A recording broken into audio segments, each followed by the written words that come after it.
A very good afternoon, dear students. As you all know that our chapter 6 is going on, which is triangles.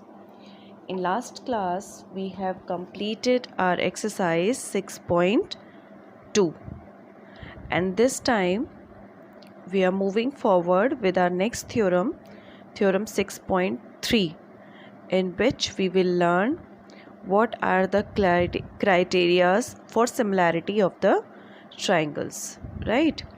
तो सबसे पहली theorem जो है हमारी criteria के ऊपर based, that is theorem number 6.3. What is this? I am reading for that. if in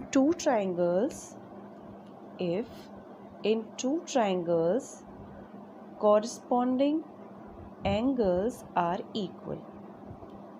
क्या मतलब हुआ इसका कि अगर हमें दो ट्राइंगल्स दिए हुए हैं और उनके कॉरस्पॉन्डिंग एंगल्स इक्वल हैं, then their corresponding sides are in the same ratio.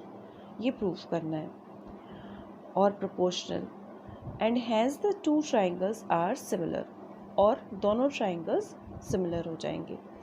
It means अगर हमें दो ट्राइंगल्स दिए हुए हैं, let it be according to your book I am taking ABC एक ट्राइंगल दिया हुआ है और एक दूसरा ट्राइंगल इन्होंने लिया था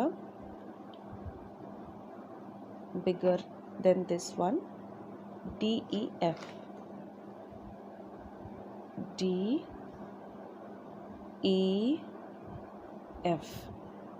अब according to theorem, if in two triangles corresponding angles are equal, तो इसका शेप जैसा हमें दिख रहा है वैसा ही इसका भी शेप है. इसके कॉरस्पॉन्डिंग एंगल्स कौन कौन से हो जाएंगे कि जो A एंगल है that is equal to D, B angle is equal to angle E, and C is equal to F. तो हमने ये शो कर दिया कि इसके कॉरस्पॉन्डिंग एंगल्स इक्वल है. सेम सिंबल्स बनाकर हम ये शो कर सकते हैं कि इनके कॉरस्पॉन्डिंग एंगल्स इक्वल है, जिसमें कि A D के इक्वल है, B E के इक्वल है, C F के इक्वल है. अब वो ये कह रहा है कि अगर ये है तो इनकी कॉरस्पॉन्डिंग साइड्स के जो रेशियो होंगे वो भी इक्वल होंगे. ठीक है, तो सबसे पहले हम गिवन लिख लेते हैं, फिर हम बताते हैं हमें प्रूफ क्या करना है. To prove it we have to write given angle A is equal to angle D. ठीक है, angle B is equal to angle E, and angle C is equal to angle F. It is given, इसलिए हमने इसको equal लिख दिया. अब हमें एक कंस्ट्रक्शन करना है कि जितना लेंथ AB का है उतना ही लेंथ हम D से लेंगे यहाँ तक, और एक नया पॉइंट लेंगे P. इट मीन्स जो DP है वो किसके इक्वल है? AB के. इतना कट कर दिया और हमने एक लाइन खींच दी PQ. ठीक है, DP कट कर लिया AB के बराबर. कर सकते हैं DP की लेंथ AB के इक्वल हमने कट कर ली, और इधर जो DQ है वो AC के इक्वल कट कर लिया, और P और Q को ज्वाइन कर दिया. तो लिख लेते हैं इसको भी. Cut DP is equal to AB and DQ is equal to AC, and join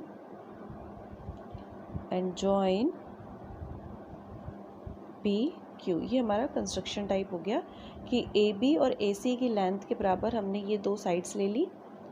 ये साइड इसके इक्वल कट करी है हमने, और AB को कट किया है DP के इक्वल, और P और Q को ज्वाइन कर दिया है. ठीक है, इससे अब क्या होगा कि ये जो ट्राइंगल है और ये जो ट्राइंगल है, इन दोनों को हम बराबर शो कर सकते हैं, और इसके साथ अगर हम बड़े वाले ट्राइंगल को सिमिलर प्रूफ कर देंगे तो हमारी थ्योरम प्रूफ हो जाएगी. राइट, तो सबसे पहले हमें क्या प्रूफ करना है? The triangle ABC is congruent to DPQ. Easily हो जाएगा. कॉन्ग्रुएंसी आपने लास्ट क्लास में पढ़ा हुआ है. What is given to you? That AB is equal to DP. according to given condition we have done it, और AC is equal to DQ, ये भी हमने किया हुआ है, और angle A is equal to angle D, it is given. तो bye side angle side, this triangle is congruent to ABC.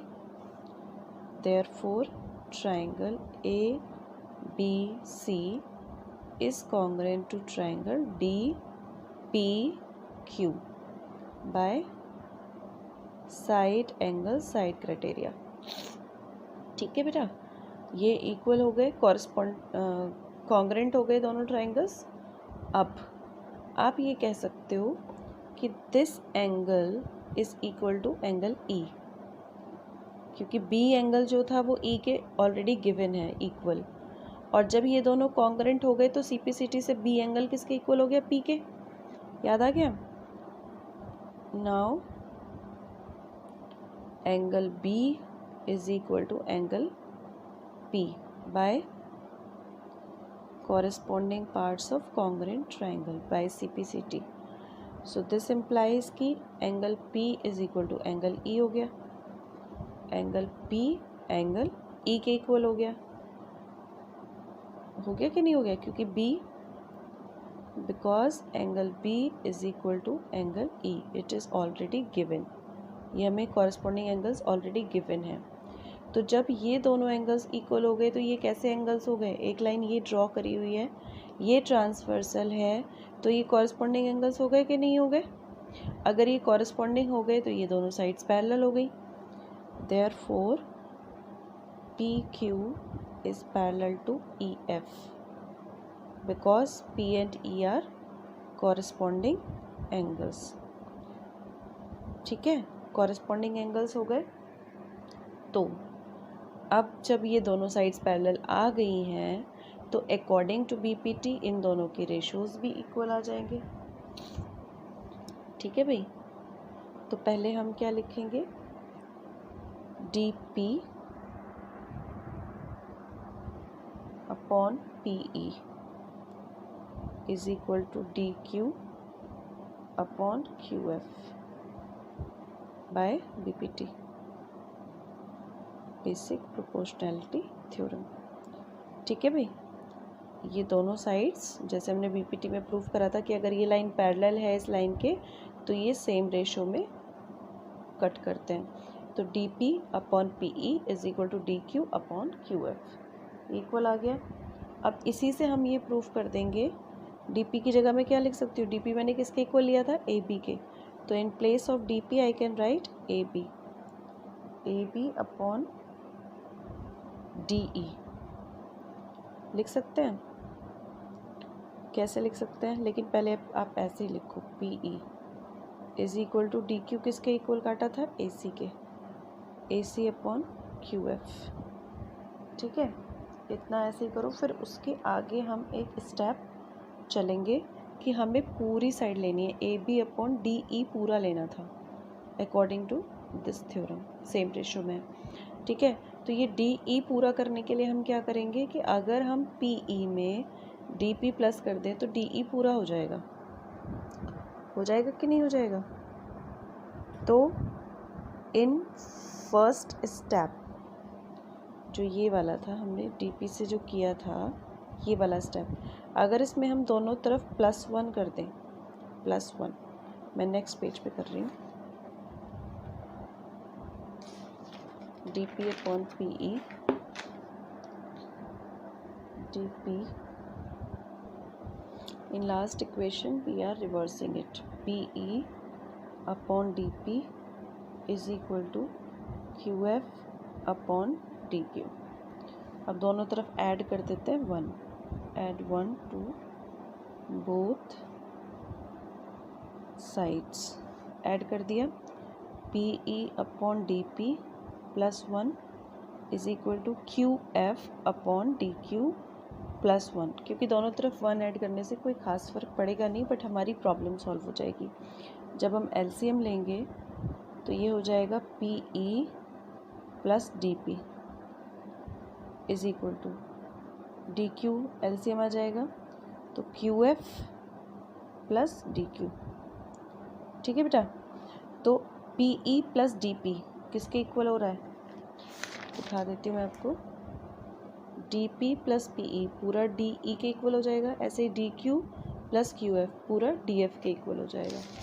तो मैं इसको लिख सकती हूँ, P E plus D P is equal to D E upon D P is equal to Q F plus D Q किसके equal था, D F के upon D Q.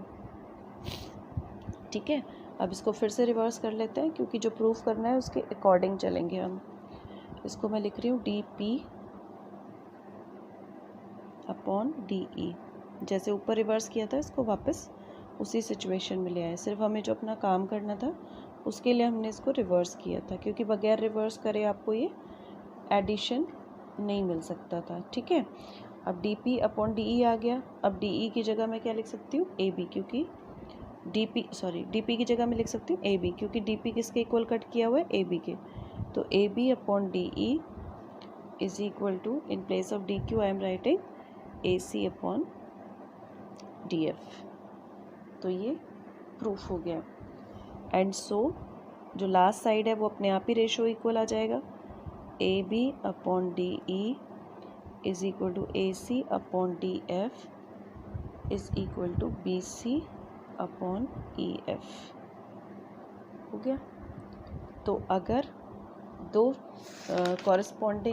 Triangles में कॉरस्पॉन्डिंग एंगल्स सेम दिए हुए हैं तो उनके side के रेशोज़ जो होंगे वो भी इक्वल होंगे। So this is proof of this theorem. Now moving forward, so this proof of theorem known as a criteria.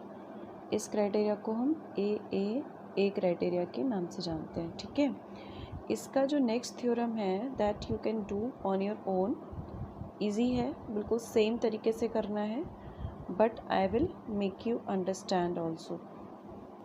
उसमें क्या गिवन है, in this it is given if in two triangles side of one triangles are in proportion. उसमें क्या दिया हुआ था, angles equal दिए हुए थे।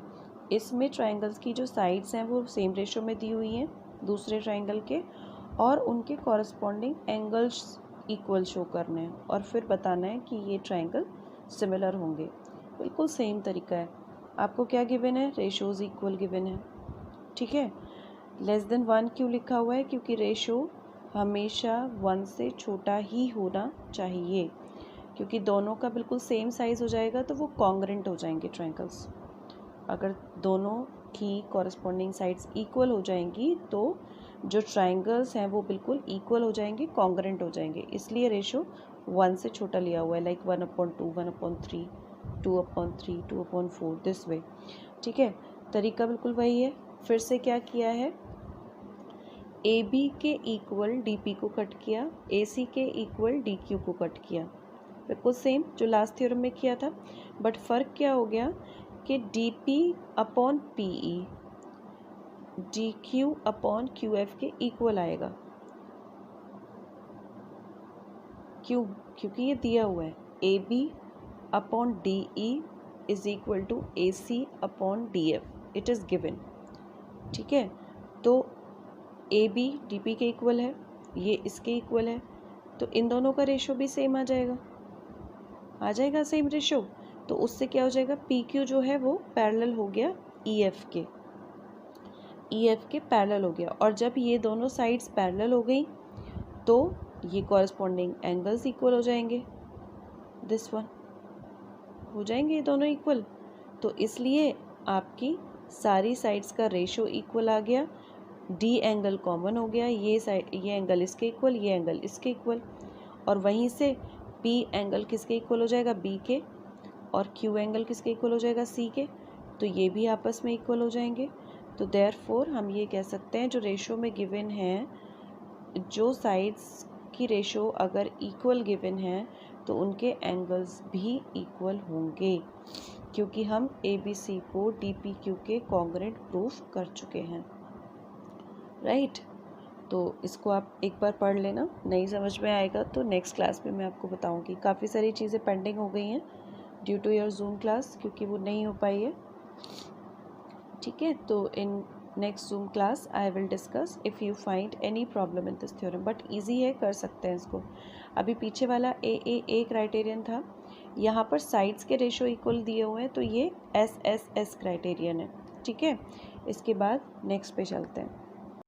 Theorem 6.5, if one angle of a triangle is equal to, theorem 6.5, if one angle of a triangle is equal to one angle of the other triangle and the sides including these angles are proportional, then the two triangles are similar. We have to prove it. और ये वाला जो criteria है ये side angle side criteria है। This is side angle side criteria. ठीक है, ऐसे एस क्राइटेरिया है। इसमें क्या गिवन है, दीज आर टू ट्राइंगल्स जिसमें दो साइड्स के रेशो इक्वल दिए हुए हैं, like A B upon D E is equal to A C upon D F. हर जगह ये ज़रूर लिखना है लेस देन 1, क्योंकि रेशो 1 से छोटा होना चाहिए, अदरवाइज़ अगर 1 के इक्वल हो जाता है तो दोनों ट्राइंगल सेम हो जाते हैं। तो दो साइड्स के ratio A B upon D E is equal to A C upon D F, ये दिया हुआ है, और इन दोनों के बीच का एंगल इक्वल है, ये वाला, इसीलिए ये साइड एंगल साइड क्राइटेरिया कहलाएगा। ठीक है, दो साइड्स और उन्हीं के बीच का एंगल इक्वल गिवन होना चाहिए। ठीक है, और हमें फिर ये प्रूव करना है कि ये दोनों सिमिलर ट्राइंगल्स हैं। तो इसके अलावा क्या दिया हुआ है, साइड्स का रेशो और angle A is equal to angle D, इन दोनों के बीच का एंगल। प्रूफ करने का तरीका इसका भी वही है कि हमें क्या करना है, ए बी के इक्वल लेंथ लेकर के डी पी कट करना है और ए सी के इक्वल लेंथ लेकर के डी क्यू कट करना है। तो यहाँ से पी, यहाँ से क्यू, और दोनों को ज्वाइन कर देना है। कट कर दिया और ज्वाइन कर दिया। अब हम क्या करेंगे कि जो पी क्यू है that is parallel to E F, ये प्रूफ करना है। पहले कैसे बताएंगे, जब हमने ज्वाइन कर दिया पी क्यू को ज्वाइन कर दिया हमने, और डी पी इक्वल किसके है, डी पी किसके इक्वल है, ए बी के, डी क्यू किसके इक्वल है, ए सी के, इन दोनों के बीच का एंगल इक्वल है कि नहीं है। तो फिर हम क्या कह सकते हैं, ये दोनों ट्राइंगल्स कैसे हो गए, congruent by side angle side criteria. तो एक तो हम ये लिख सकते हैं, triangle A B C is congruent to triangle